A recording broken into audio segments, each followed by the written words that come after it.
Azərbaycanın bir sıra rayonlarında təbiət hadisəsi nəticəsində zərər çəkmiş ailələr üçün ev tikiləcək. Milli AZ xəbər verir ki, İqtisadiyyat AZ-ın əldə etdiyi məlumata görə, bununla bağlı FİNİM tikintidə təhlükəsizliyə nəzarət Dövlət Agentliyi hazırlıqları başa çatdırıb. Məlumata görə Lənkəranda 2 ədəd, Siyəzəndə isə 1 ədəd 3 otaqlı fərdi yaşayış evləri tikiləcək. Sözü gedən evlərin tikintisini həyata keçirən şirkət müəyyənləşib və onunla Dövlət Agentliyi arasında müqavilə bağlanılıb.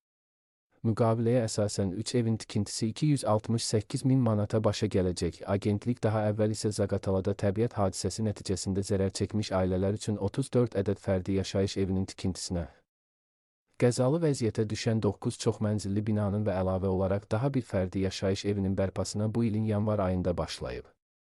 Zaqataladakı tikinti və bərpa işlərinə isə 4 milyon manata yaxın vəsait ayrılıb. Məlumat üçün bildirək ki, hazırda Hacıqabul rayonunun Nəvai qəsəbəsində 11 ədəd fərdi yaşayış evinin, Salyan və Sabirabad rayonlarında 4 ədəd 2 otaqlı fərdi yaşayış evinin, Şamaxı, Ağsu rayonlarında 5 ədəd fərdi yaşayış evinin tikintisi və 1 ədəd fərdi yaşayış evinin bərpası, Cənub bölgəsində 14 ədəd fərdi yaşayış evinin tikintisi, Qobustan rayonunda 1 ədəd fərdi yaşayış evinin, Gədəbəy şəhərində 24 mənzilli binada və Daşkəsən şəhərində 1 ədəd istinad divarının bərpası da nəzərdə tutulub.